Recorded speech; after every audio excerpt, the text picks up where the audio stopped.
Hello, everyone. As you're coming in, we will get started shortly. Just wanted to be able to start the webinar. Will probably be a minute or two before we get started.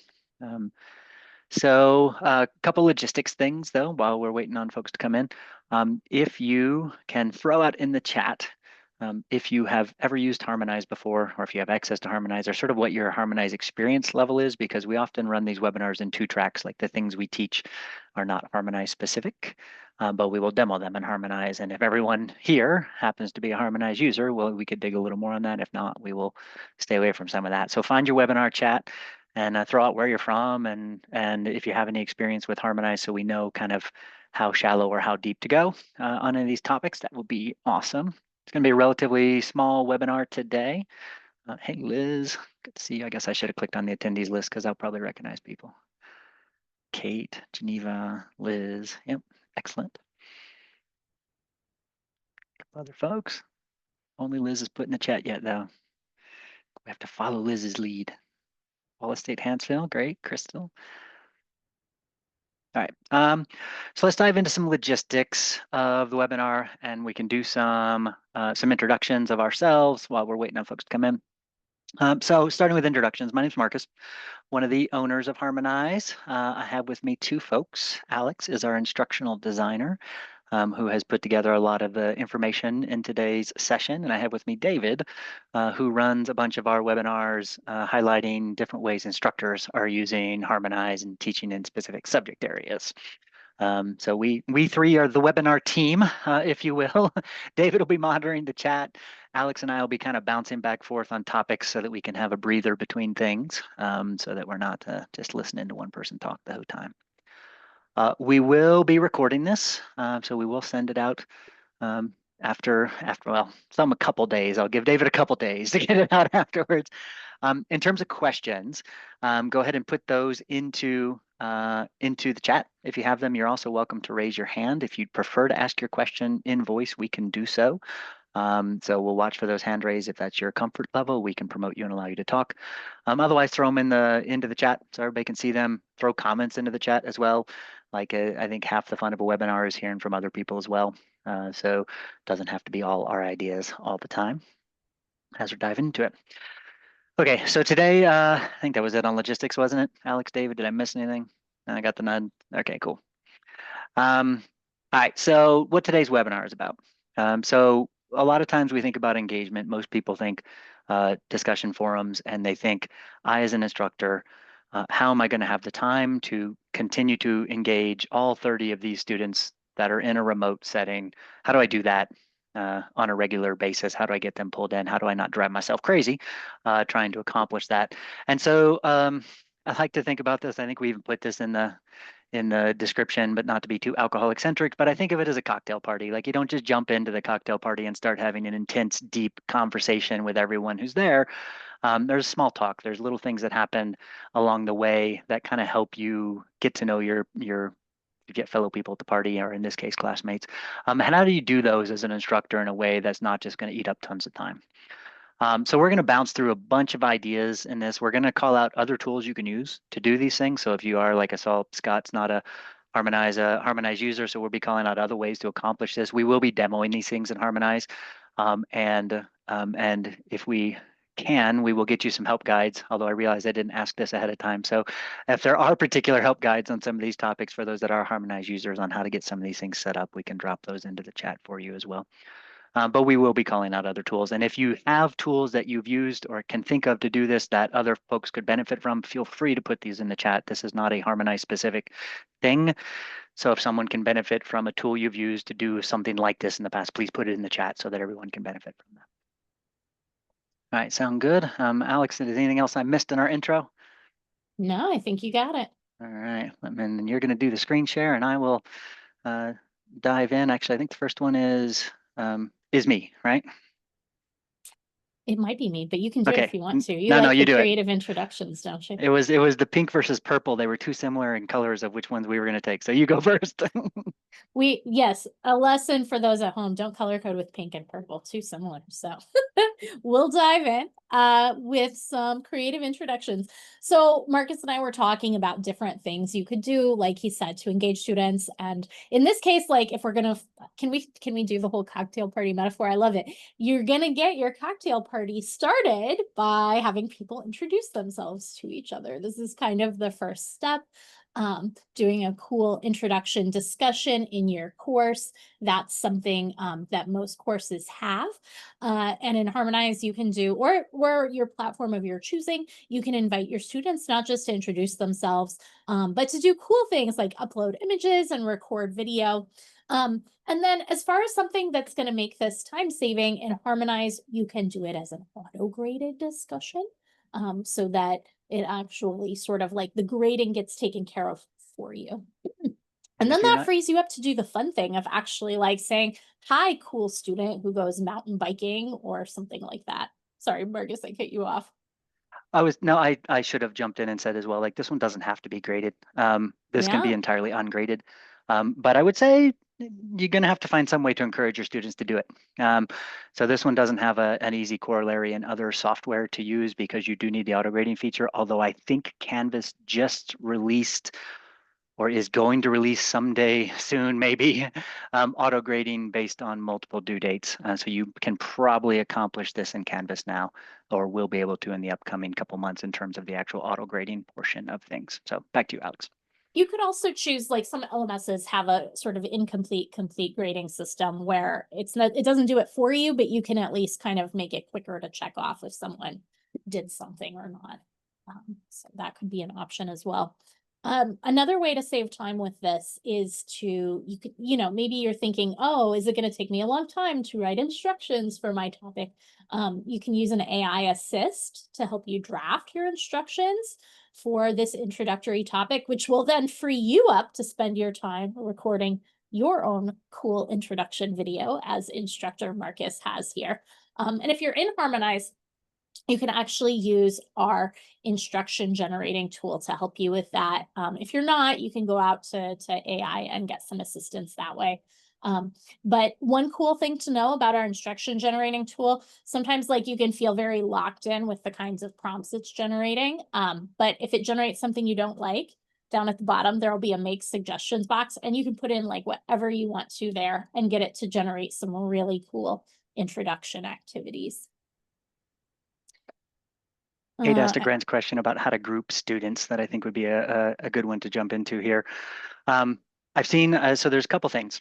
You can set up random self-subscribe groups inside of Canvas. I don't remember, Kate, if you're a Canvas user or not. They do have self-sign-up groups so that students can self-select into groups. It's not the most simple, I will say. And so you have to, maybe this is where now we're leaning away from the instructor workload a little bit because you will have to do a little bit to push that. We are introducing auto grouping so that you don't have to mess with group setup to be able to do that. And that'll come out this fall sometime.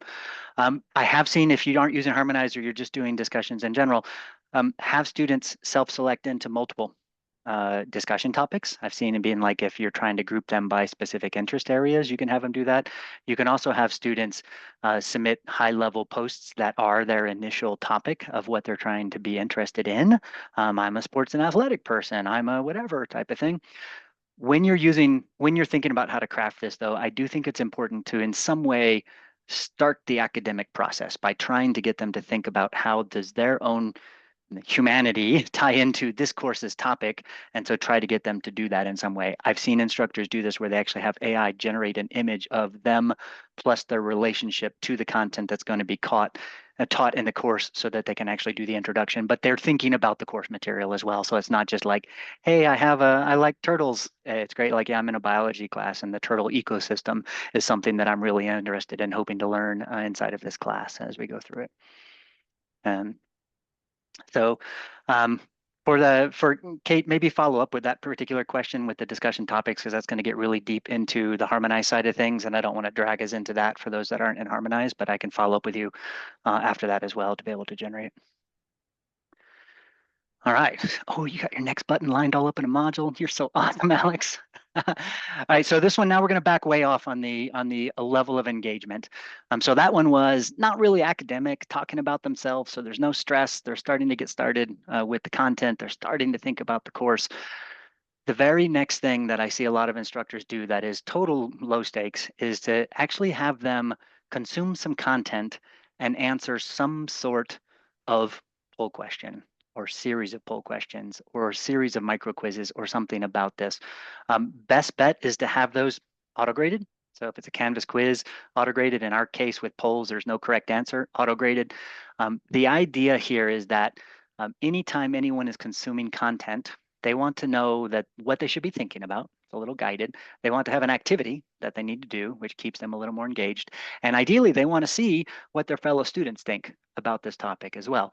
So in this case, we have them watching a YouTube video, and then we asked a series of sort of open-ended poll questions that they will see the results of once they've actually consumed the content. So it's a way to assign a due date to actually have the reading done or have the YouTube video done or something along those lines, because then if you think about it, we want to have the reading done by Tuesday so we can move on with the class.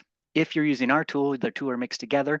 If you're not using Harmonize, putting a little micro quiz after it with a specific due date can be the deadline for the reading they were supposed to do.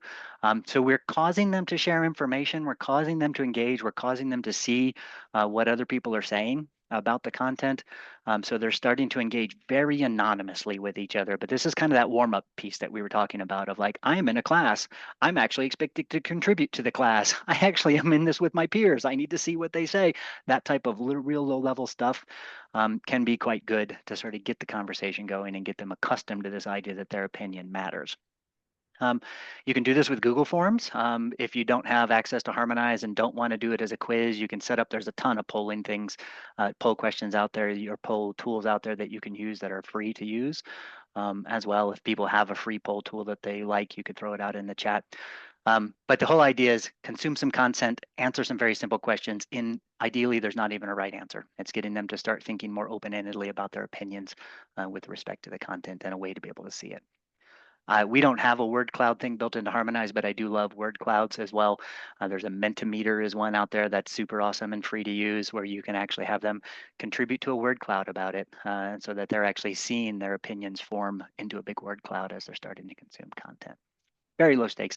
The reason we say this is low stakes on the instructor is because there's a setup cost, but there's nothing to do during the class. Like you might go check on the page and be like, oh, cool, I see what my students are doing. And then you reference that in a future discussion or a future classroom session or a Zoom session or whatever. But there's no in-class work. So you're not adding to once you've built it, it's good. It's good for all future semesters. So it's a pretty low stakes thing to do. I'll throw in too, when you choose to do polls instead of quizzes, you're not going to have as many, and they're graded for participation. You aren't going to have as many like questions about grading and as many students being like, I lost half a point for this and I want to dispute it. And like, those are the kinds of things.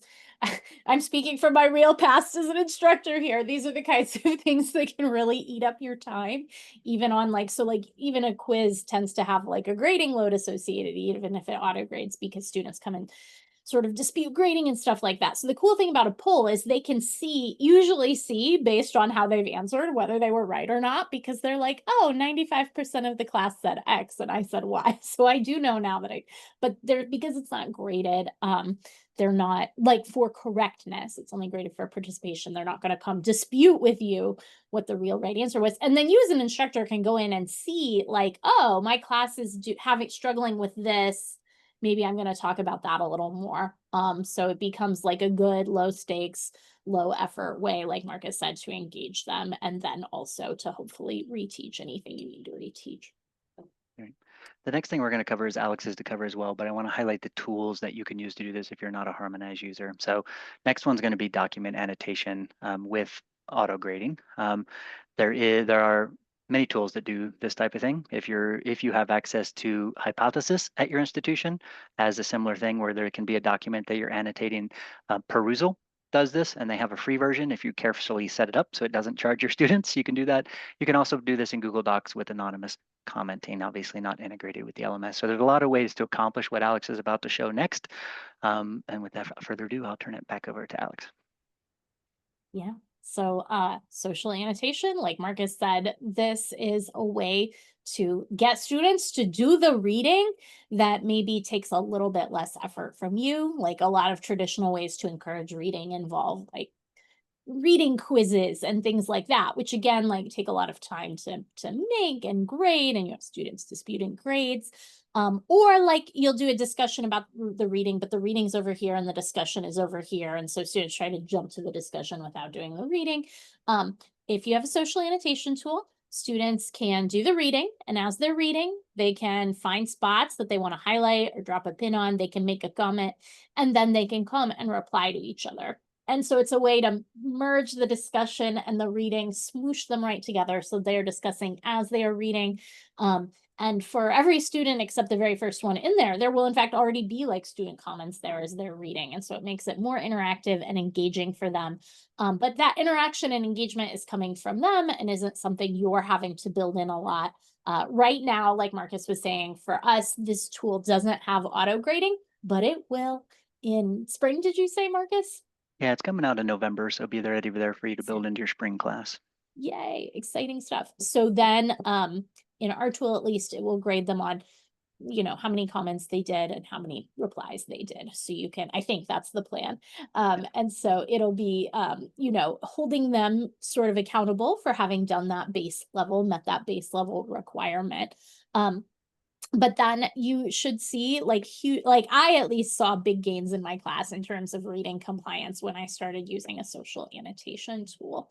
And it's just a great way for students to get in and engage with each other. You'll see there are these little like ats here. They get notified if someone replies to them, which is cool. It's pretty easy to flip through your annotations. And if you have something that's not just a reading, but also has images, we have pins.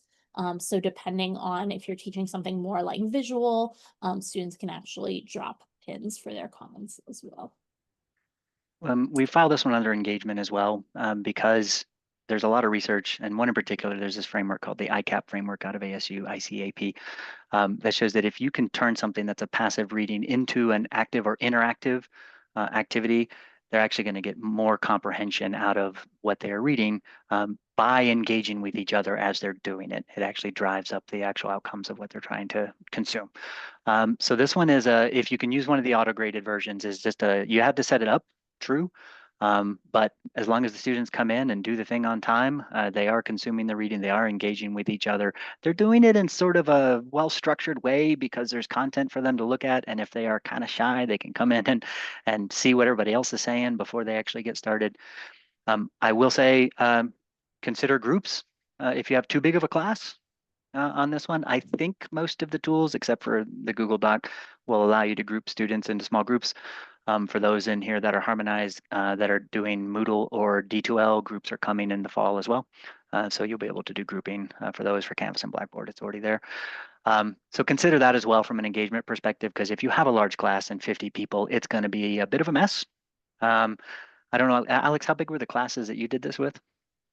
I did them with classes of 23, and then and I did not put them in smaller groups. And the smallest reading I had was only a couple of pages, and it got pretty dense. And so in that case, I was warning them to try to like highlight minimally so that like the highlights didn't stack up too much. The pinning tool can be cool in situations like that. But yeah, the grouping, like you can have like it has a lot to do with not just the size of the class, but the size of the document.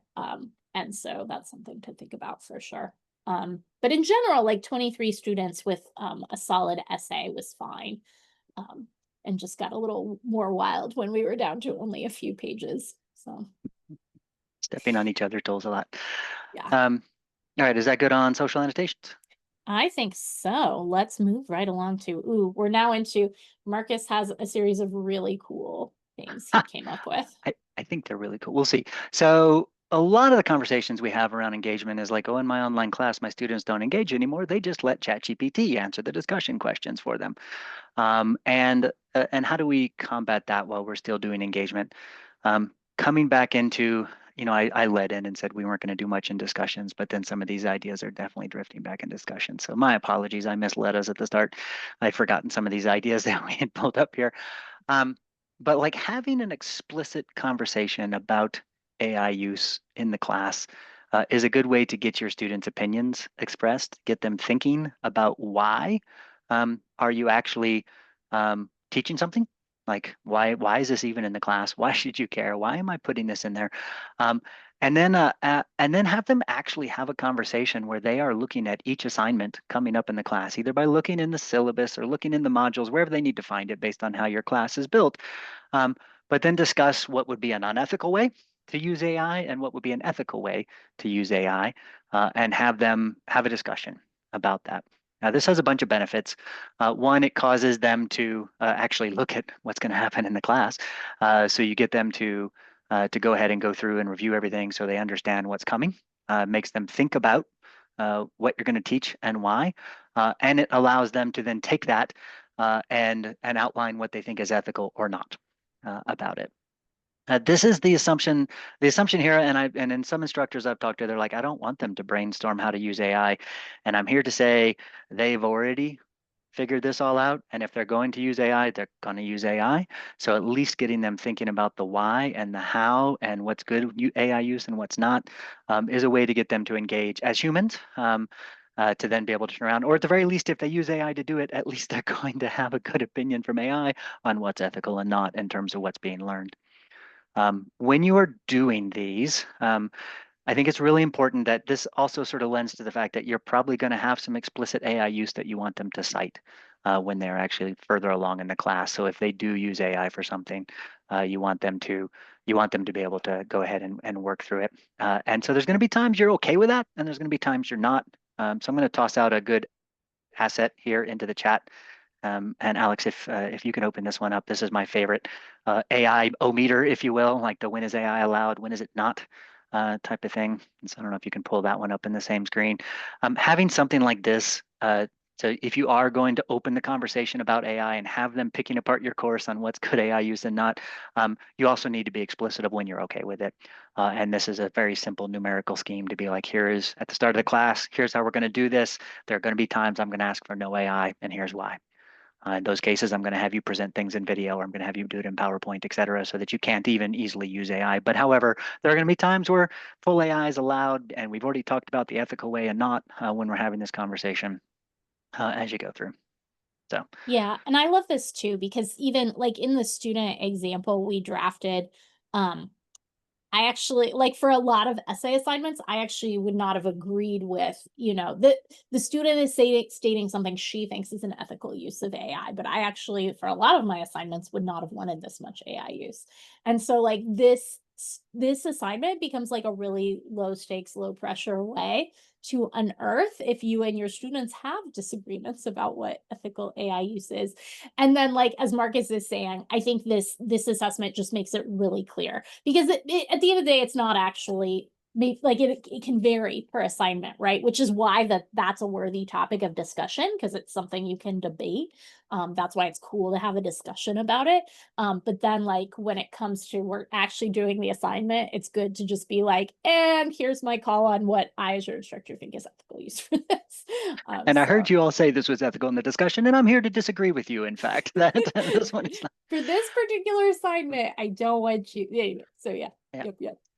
Um, And I don't know if we had pointed this out. You can, of course, have this be auto graded. And then, like, that saves you time and gives you a chance to go in and check what they were saying was ethical or not. So you can actually moderate that a bit more.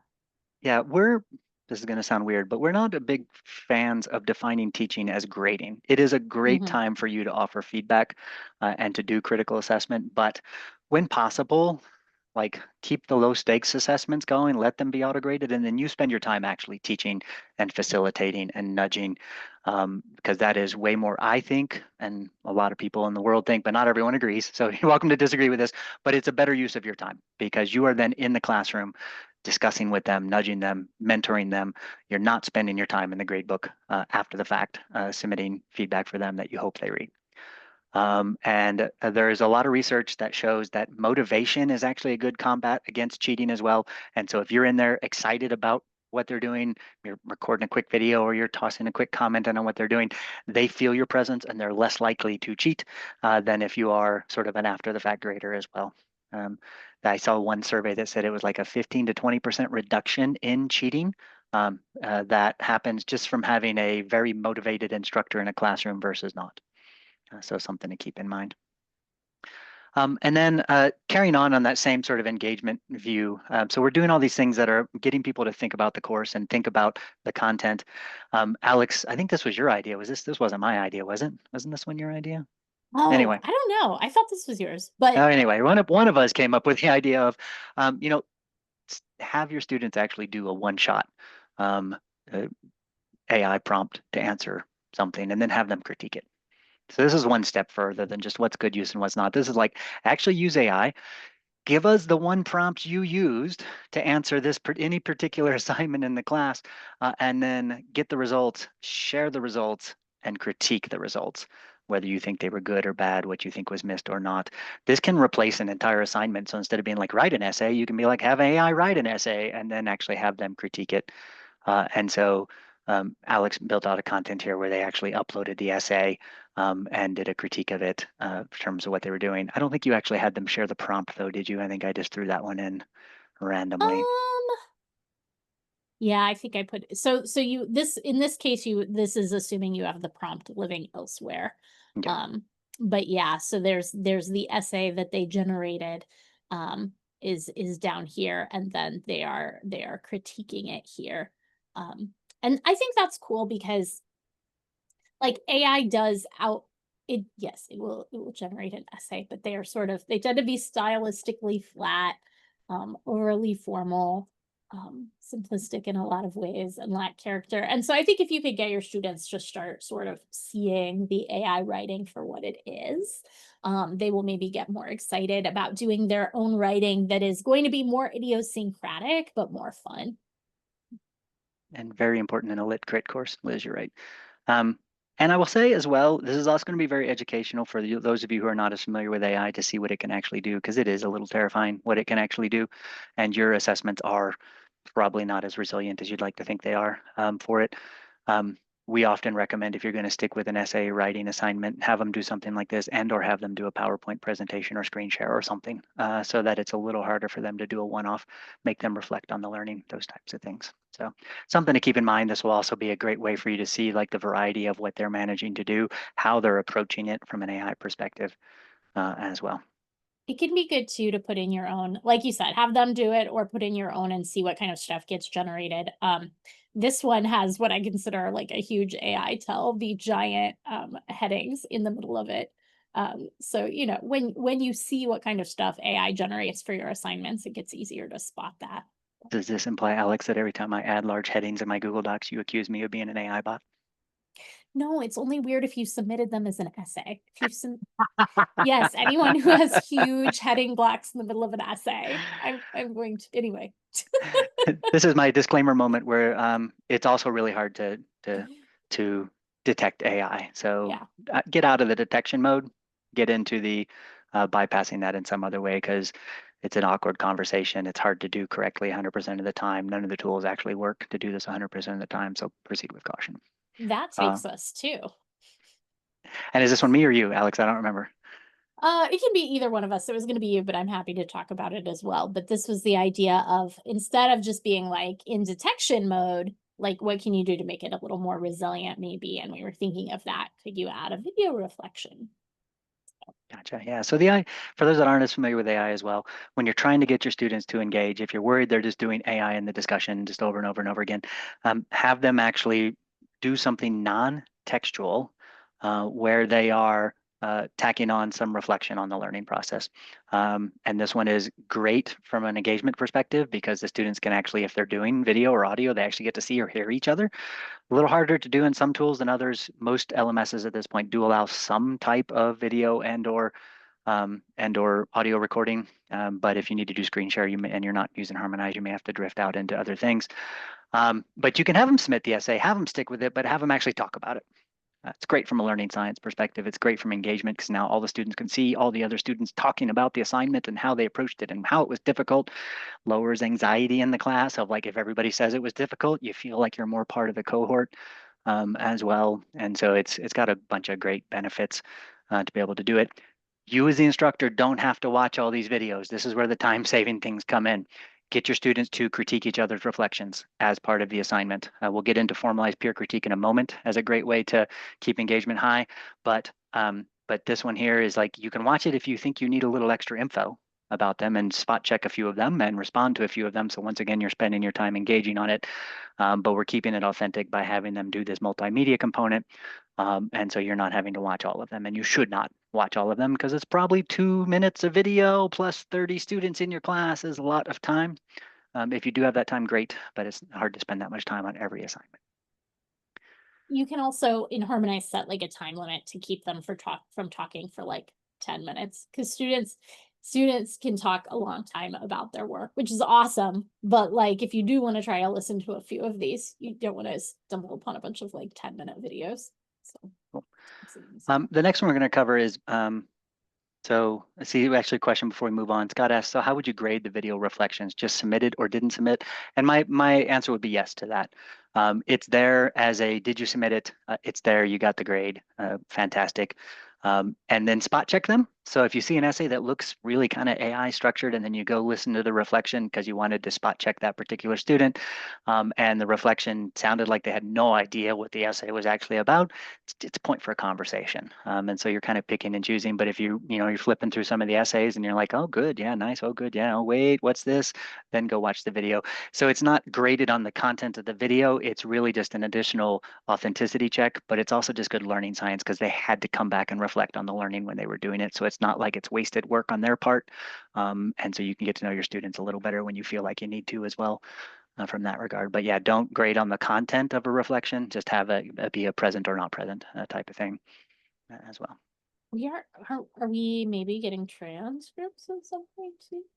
We are, yeah. So we are. So if you also don't like watching videos like me because they're too slow, we are adding transcripts into harmonized videos.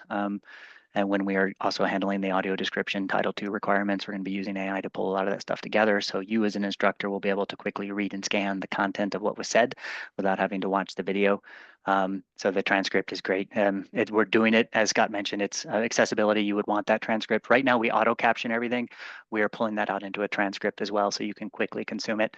And so that they can quickly consume it without having to listen to the audio track as well. And that will just speed up consumption of the content in addition to that. So for those that are using Harmonize, that stuff is coming out in the springtime because there's a lot of new Title II requirements coming down for accessibility for public institutions in the spring. If you're not familiar with that, reach out to us. We can talk about what that is. All right. This takes Next us one to is a me item. yeah, this is a U item. So let me lead. Are you going to do the formal Q&A or are you doing your auto graded? Or are you going to do both? I don't Well, remember. I was going to use this as the visual, but then talk about some other things as Okay, well. Do okay. you want to intro it? No, you go ahead then. Okay, so I was going to say, we also another kind of way to save time and get your students. Well, there are a few different variations on this. One is, could I get my students to answer each other's questions, perhaps in a Q&A board? So there are a few different platforms for this. If you have Harmonized, like we do have Q&A boards built in that you can do either like one at the course level or you can do topic level Q&As. And the cool thing about these is that students can actually answer each other's questions, and then you can go in and mark the best answer. So you can get students to answer each other's questions, and then you can highlight the ones that are actually good answers. And then even if students aren't sort of giving like the good answer, you can drop one in, but then at least it's in a place everyone can see it. And I think there are some different variations on this. One thing that I found really effective when I was teaching before major essay assignments, I would have a very low stakes, I think I just gave like a couple of points, but a very low stakes graded discussion board where I said, like, I want you to post, like, your job is to post a question about the upcoming essay assignment. Here's a link to the assignment sheet. Here's a video of me walking through it. And then they would post questions and I would answer them. And the time saving thing there wasn't so much that they were answering each other's. It was all the questions that I would normally get 100 times each via email were in one place where they all could see them. And so we created a frequently asked questions for the assignment. Basically, we created an FAQ for the assignment together. And then like a pro tip for that, like on top of that, I started to get annoyed with students asking questions that were obviously answered in the assignment sheet. And when I did the good teacher thing and asked them why that was happening, they were like, well, you told us we had to ask a question and I didn't have a question. So I just made one up. I'm like, okay, well, fair enough. So after that, I would start instead saying, you need to post a question about the assignment. Or if you don't have a question, state something you think is going to be challenging. So then you don't have any more of those made up questions. You only get real questions. And then actually a lot of the time, if something is challenging, if they think something is going to be challenging, there's a question there. Like they haven't formulated it, but there is a question or there's something you can address. So that can be a really cool way to get those questions out in the open and answered in one place, instead of answering them again and again via email. And you did these as extra credit as well, or was this graded I and did for them as credit? graded, but very low stakes, like 1 or 2 points out of 1,000. But the reason, so I think there are a couple of reasons it works. Even when you put very few points on it, it works. For one thing, they do want to ask questions, but they don't want to feel, quote unquote, like dumb. And so they don't like normally like to ask questions in front of each other. But if they know, like literally that's the point of the assignment, like they've been told to ask a question, they're supposed to ask a question, they will ask questions. And with very little prompting, you can get them to ask questions. And yeah, create that space. And this is But you another could one do where this once for again sure. you're not grading whether it's a good question or not. Like it's No. just graded for completion. Yes, Um, I would use the auto grading if you did it in Harmonize for sure. cool. All right. Coming leaning back into the AI world of things a little bit. There are going to be times where let's say you don't want to launch a formalized peer review process. You really want your students to go through a couple drafts. You really want them to work through things. And the assignment, and you're not necessarily going to have time to give your entire class, let's say there's 100 students in it, feedback on each and every individual draft that they are putting through before they get to the final project. Um, there's a great use of AI here where we have this built into Harmonize, and we'll demo it that way, but you can have your students do it with their normal AI tools, which is basically, I want you to make your first draft. I want you to make your first draft and share it with me. And if you're using Harmonize, you can use the AI coach to like get some feedback based on that. So give the students a rubric and have them actually use AI to assess their work against the rubric to see where they can improve, and let them do this multiple times so that they can actually go through the improvement process of making the essay, so that you can both see the improvement and the evolution if you want to dig in that deep, or if you're using Harmonize, you'll be able to see in the AI coach how many times they scanned and kind of what the rubric score we gave them was. So you'll be able to say like, okay, here was the rubric. They started out with some room for improvement on a couple of the things, and they made it better. And then they finally turned it in. In Harmonize now, you can do this for individual assignments. There's no necessary peer connectivity here. You could do this as a peer open discussion as well if you want.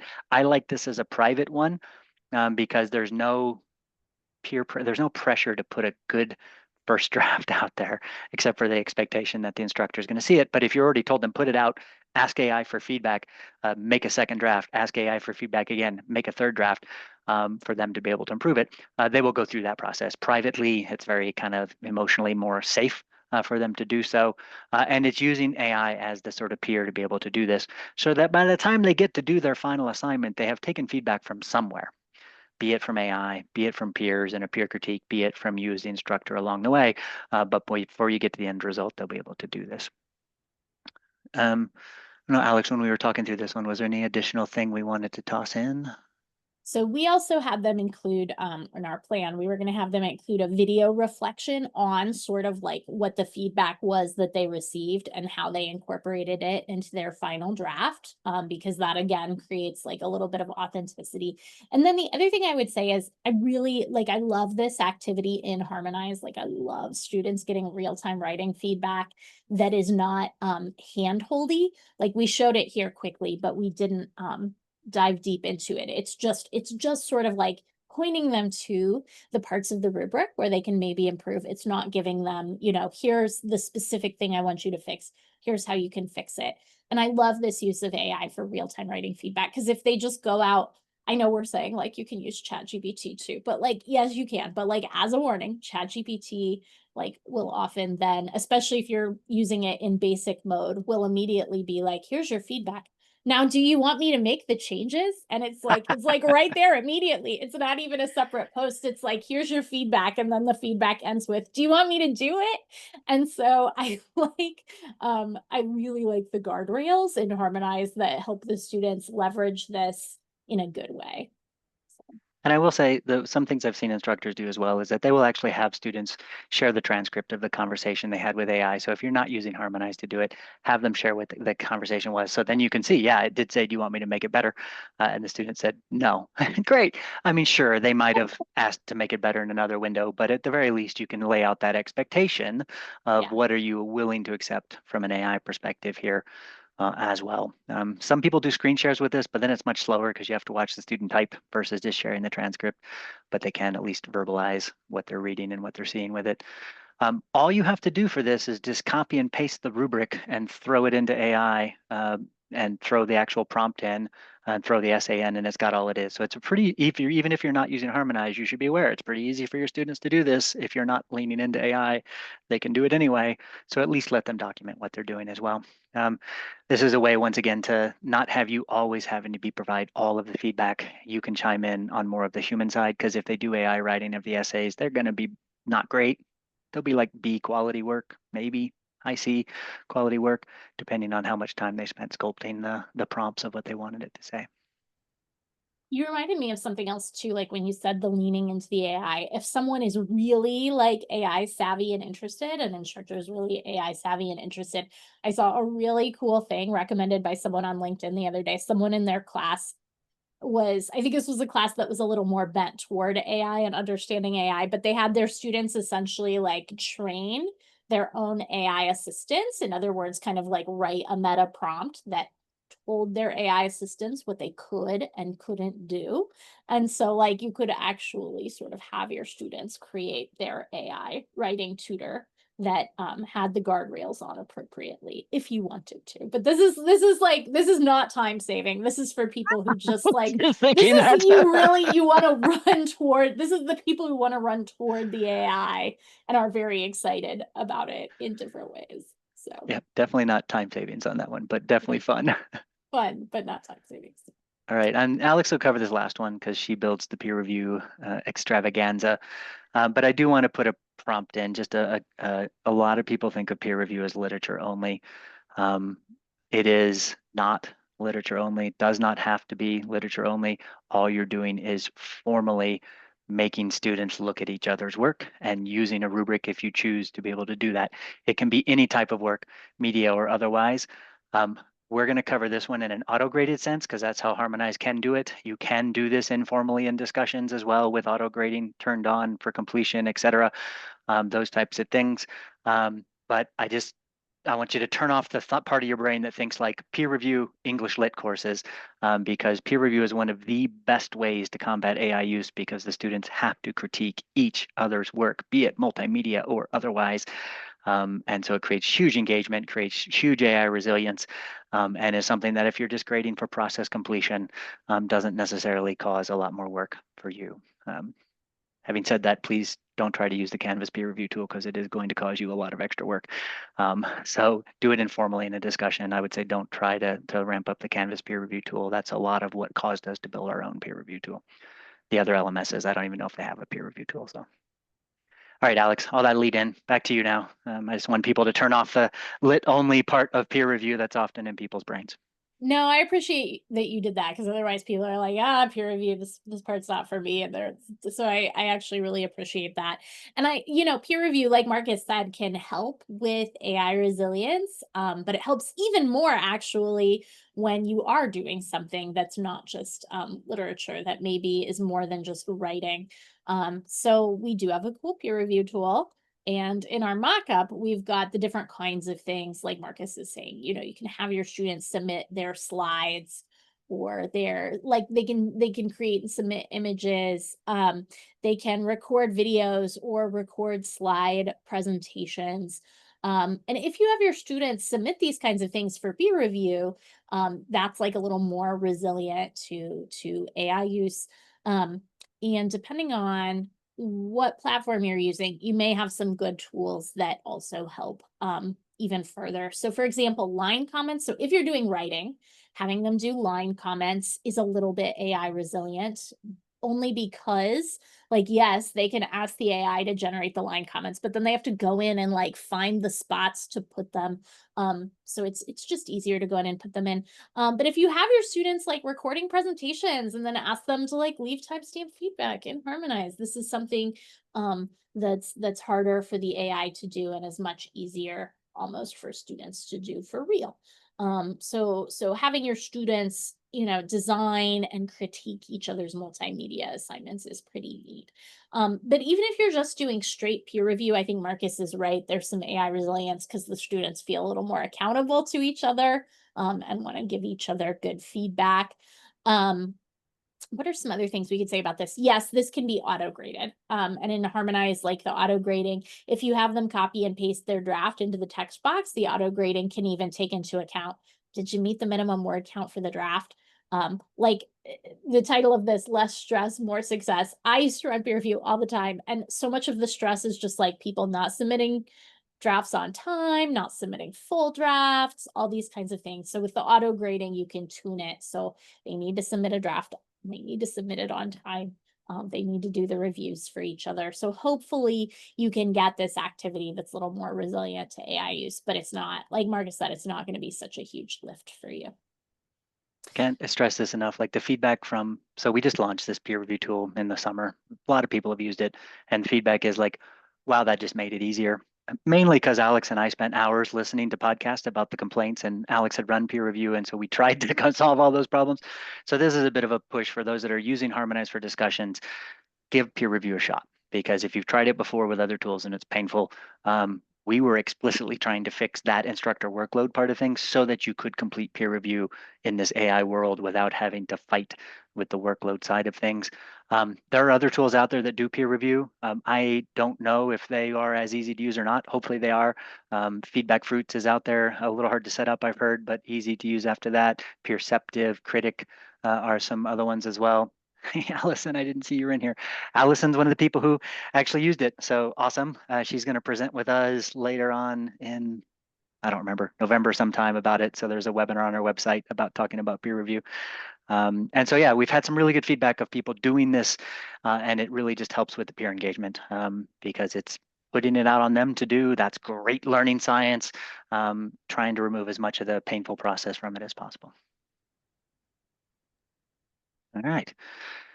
So in review, I think that was our last one, wasn't it, Alex? Yep. So in review, start with a poll. Start with a introduction topic. Start with them analyzing your assignments for AIU. Start with low stakes, non-academic, not graded for correctness, ways to get your students to start doing things and talking to each other. You're kind of just there as a mentor. You're there to like chime in on the things that you thought were cool or neat. Students, by and large, love it when their instructors chime in on things, especially if you're not there critiquing and grading, because then they're like in this sort of big brother sort of mode. You're there just to be the wise voice that can help them out, even if it's just giving them a reaction or giving them a thumbs up or whatever it is. So you can kind of play this low stakes. I'm not really engaging with every student and grading everything, and I'm getting all this stuff. But by the time you're in week 2 or week 3, your students have done a lot of stuff together as a student group without you necessarily having to interact with each and every single one of them. That's great for then for the rest of the course. You now have a group of students who kind of know each other. Not great, but somewhat know each other more so than often happens in an asynchronous course, and also more than often happens in an in-person course because you're in a big lecture hall. And so something to keep in mind. And then build as you go. We finished with peer review there because it is the most intense of the things we offered, I think, in terms of thinking about it and how does it fit into your course and everything. But once again, it's auto-graded for process completion. You're there just kind of watching what the students are doing and chiming in if they're not doing great reviews of each other. All right, any questions for us? You're welcome to throw them in the chat. You're welcome to raise your hand, and we can cover those. We can go back and touch on any of those particular topics as you go through. So feel free. We'll hang out for another minute or two and see if there's any questions. And I can pick it up from there. Marcus, I was going to throw in one thing that I've heard already from an instructor was the use of peer review more for a discussion. So instead of using it for actual discussion based, they're using the tool more for discussion, kind of similar to how people were using discussions for peer review. But some of the tools within peer review allow for the automatic pairing of students and things like that, and they're wanting to take advantage of that plus the auto grading. So that's also another option as well. Yeah, so let me dwell on that a bit because there was a gentleman at ASU that was doing this that I thought was fascinating. I don't know if that's the same guy you talked to or not, um, but he didn't like the fact that the first posts got the most commentary, not because it was the most interesting, but that's what happens in discussions, right? Students come in, they read the first one, they're like, good enough, I'm responding here. I was like, great. But then not everybody's getting commentary, et cetera.